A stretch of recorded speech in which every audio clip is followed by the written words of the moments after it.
ఇది కొత్త వేరియంటే. అంటే ఉన్న వేరియంటే ఒమిక్రాన్‌లో డెరివేటివే. హ్మ్. కాకపోతే ఏంటంటే ఈ వేరియంట్ వచ్చిన దాంట్లో ట్రాన్స్‌మిసిబిలిటీ అనేది కొద్దిగా హ్మ్. ముందు మీద కొద్దిగా సీజనల్‌గా దాని యొక్క హ్మ్. పరిపక్వం చెంది కొద్ది త్వరగా హ్మ్. వ్యాప్తి చెందేలాగా జరుగుతుంది. ఓకే. అంటే లక్షణాల పరంగా అయితే మాత్రం హ్మ్. అవే లక్షణాలున్నాయి. హ్మ్. గొంతు నొప్పి, జలుబు, దగ్గు, ఆహ్, రేర్‌గా అంటే మోర్ హెడ్‌ఏక్ ఎక్కువ చెప్తున్నారు. ఓకే. దీనికి ఈసారి చెప్పడం. హ్మ్. ఇంకోటి ఆహ్, వాసన లేకుండా పోవడం అనేది ఒక లక్షణంగా చూసాం కోవిడ్‌లో. హ్మ్. అది ఎక్కువగా ఉన్నట్లు తెలియట్లేదు. బట్ హెడ్‌ఏక్ ఎక్కువ చెప్పడం, జలుబు, ఒళ్ళు నొప్పులు, హ్మ్. గొంతు నొప్పి ఇలాంటి చిన్న చిన్న లక్షణాలతో మొదలయ్యి ఒక్కోసారి తీవ్రమయ్యే అవకాశం హ్మ్. ఇతరత్ర జబ్బులు ఉన్న వాళ్ళలో హ్మ్. లేదంటే రోగనిరోధక శక్తి చాలా తక్కువ ఉన్న వాళ్ళలో హ్మ్. ఇవన్నీ ఫ్లూ లక్షణాలే ఫ్లూ కదా? లక్షణాలే. హ్మ్.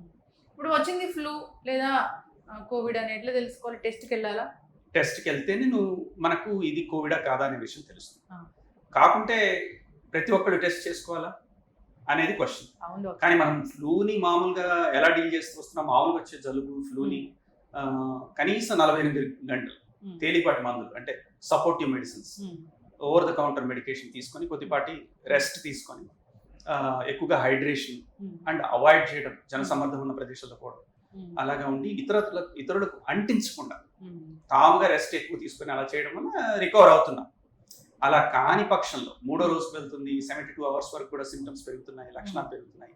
అలా అనుకున్నప్పుడు మాత్రమే డాక్టర్ పర్యవేక్షణలో మనం హ్మ్. టెస్ట్ పోవాల్సిన అవసరం ఉంటుంది.